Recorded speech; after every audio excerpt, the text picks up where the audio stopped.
This is the Enjoyer Podcast. I'm your host, James Dixon.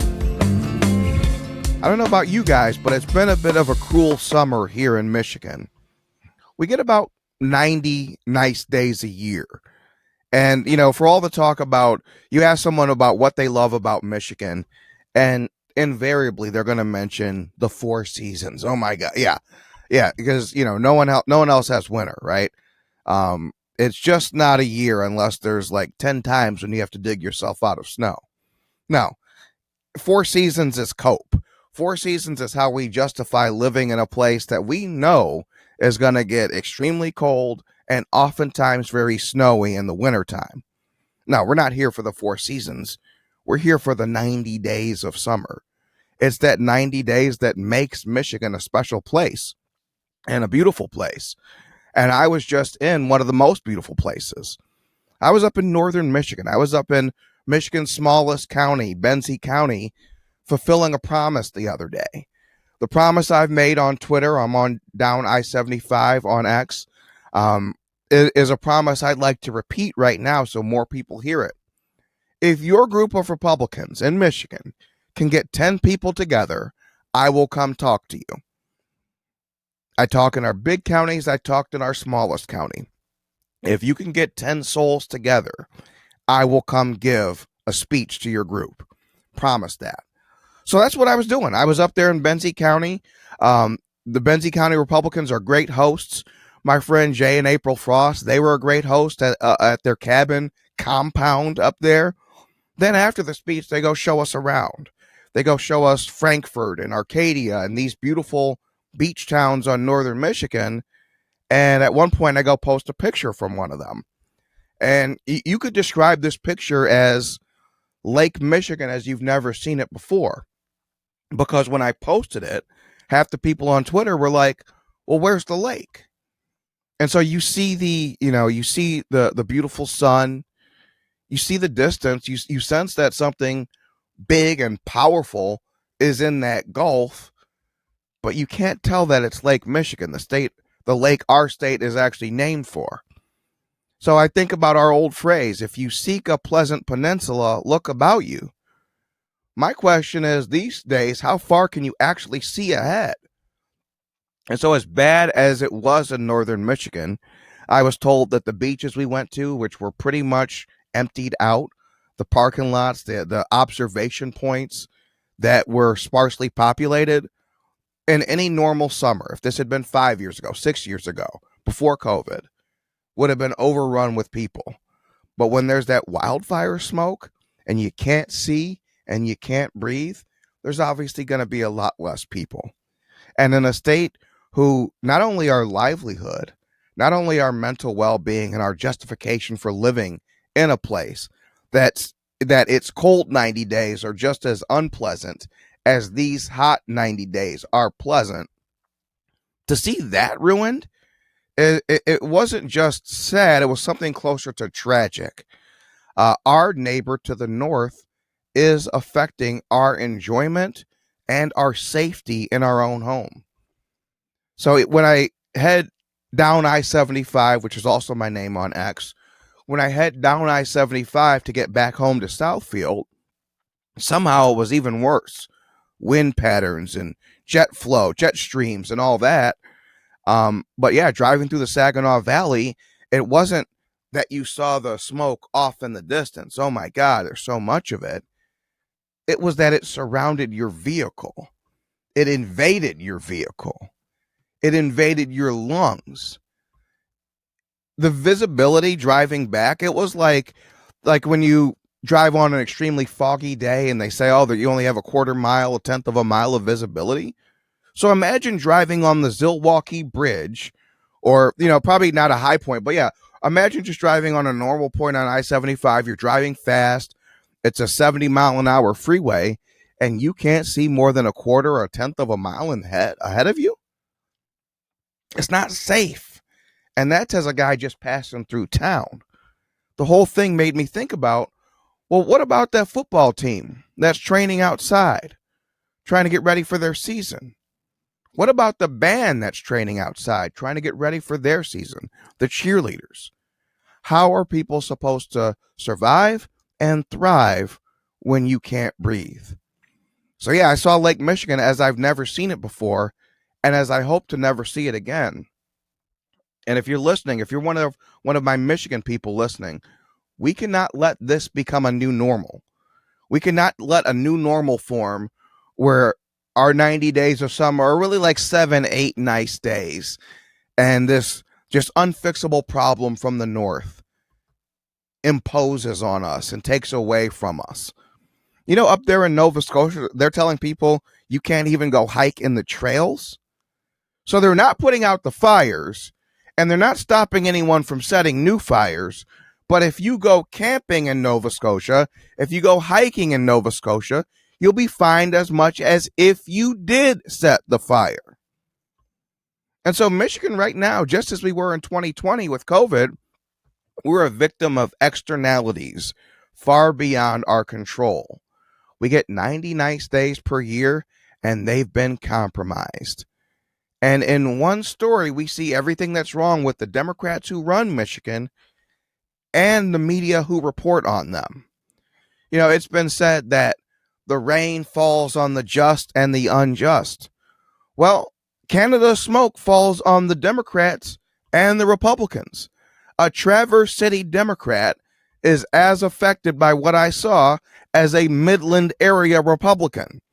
If there's anything that would unite the 10 million people of Michigan, in addition to the damn roads being crap, which is something that's been a problem in this state for at least 130 years, since the 1890s they've been talking about the need for good roads. If there's one issue that affects all of us, it's this. It's health. It's not like COVID where some people are fine, some people are not fine. Most people will be fine. Elderly people, fat people are mostly affected. No, this smoke is bad for everybody. This smoke is bad for everybody. If you don't have an inhaler, you might find yourself soon needing one.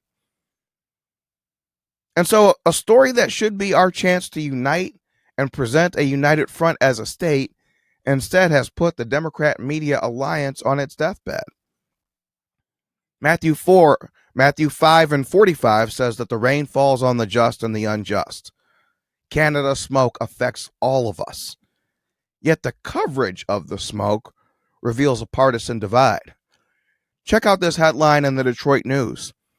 Michigan GOP reps demand Canada contain wildfires whose smoke is polluting summer vacations.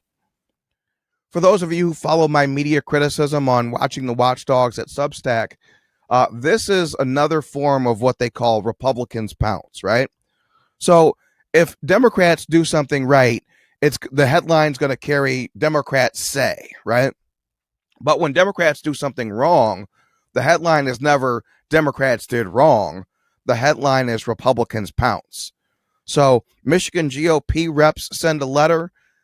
That's Republicans pounce, though without the smirk. It's a way to turn a universal issue into a partisan one. So news literacy pop quiz, because I read the story. It was a bad story. I like the reporters. I like Melissa Burke. I really like Carol Thompson, the environmental reporter on it. But I didn't like their story.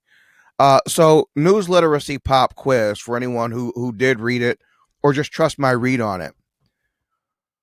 How could two veteran reporters do a story about Republicans sending a letter about the Canada wildfires and not ask Democrats why they didn't join the letter, or their reaction to the letter, or their reaction to the wildfires? We've had Detroit news reporters point out when Republicans didn't clap for a Gretchen Whitmer line during a speech. Oh my God, these guys didn't stand.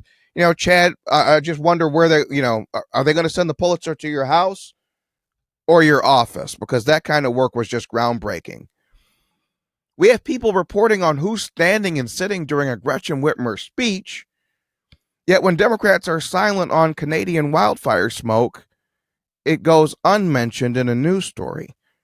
In fact, the word Democrat is never mentioned once. Now, politics is the only field where there's only two teams. There's like 300 college football teams. There's 32 NFL teams. There's only two teams in politics, and somehow the word Democrat was never mentioned once in this story. Not to ask if they agree with the sentiment, if they see the smoke as having the same source as the Republicans, none of it. And so if you didn't think there was a partisan divide before reading their story, you surely would after reading it. This is a failure of journalism, but it can't be called a mistake. At this point, it's the business model. And I can prove it. I've seen this movie before with COVID. In 2021, the Detroit News treated natural immunity from COVID, the idea that getting the virus previously would protect you from getting it in the future, as if it was a conspiracy theory, as if it's not how the world has always operated, as if there's not even a word for the protection that's conferred, that it comes in the form of antibodies. Like the Canadian smoke story, this was treated as a partisan divide, not a universal human issue. Check out this November 2021 headline from an AP story that ran in the Detroit News. GOP embraces natural immunity as substitute for vaccines. Do you see the similarities here? To slant this in a partisan direction is to create a partisan divide. This gives the impression that Democrats like vaccines and Republicans like natural immunity, as if there's not plenty of crossover on both sides, as if there's not plenty of Democrats who took a science class and know that there is a thing called antibodies and know that they are covered somewhat, perhaps even better than an experimental vaccine would cover them. As if there's not plenty of Republicans who said, hey, I'm a little old, I'm a little fat, I better just try this jab, even if it's an experiment. Nope. And so this is what happens when you do narratives in lieu of news. And so this is two cases where lazy and slanted reporting tried to pathologize a rational choice. It was rational that somebody would say, I'm going to let antibodies that are within me, as opposed to an experimental vaccine that has to be jabbed into me, fight this virus. It's rational. You might not agree with it. I do, but you might not agree with it. But you can certainly see the logic. You can certainly see that that's probably how you've treated illnesses for a long time. And it was lazy, slanted reporting that tried to pathologize a rational reaction where the Republicans told Canada, hey, manage your own wildfires. And they tried to turn that into a partisan issue. They're partisanizing the news because they're acting in a partisan fashion as news writers. Governor John Engler, my favorite guest so far on the Enjoyer podcast, I thought he said it best. He said that if you read the news in the free press, you don't know what was happening in Lansing. So the letter from the congressional Republicans probably should have been signed by everybody representing Michigan. But the 8 Democrats, the 2 senators and the 6 representatives did not sign it and were not asked why they didn't sign it. I guess they have to not stand for a Gretchen Whitmer applause line to get scrutinized. But I'll tell you, if I was writing a letter about the wildfires of Canada, the source of the problem, would not be the target. President Donald Trump would. Remember, Trump finished all 3 of his presidential campaigns in Grand Rapids. Trump loves Michigan, and Michigan loves Trump. Even our governor, Gretchen Whitmer, has become a fan of Trump's and a visitor to the White House. Rumor has it that inside that folder she held up over her face, it actually contained her resignation letter from politics. She wanted Trump to see it before anyone else did. And by the end of that day, the whole world saw it. And so there's only one man left for the job. There's only one man with the heft to talk to the neighbors with the bass in his voice. So President Trump, we're asking for your help. Make Michigan summer again. Start by making the Canadians an offer they can't refuse. Specifically, hey guys, I know you have a real problem with these wildfires, and you have for several years now. America didn't have a president who could do something about it in those years, but we do now.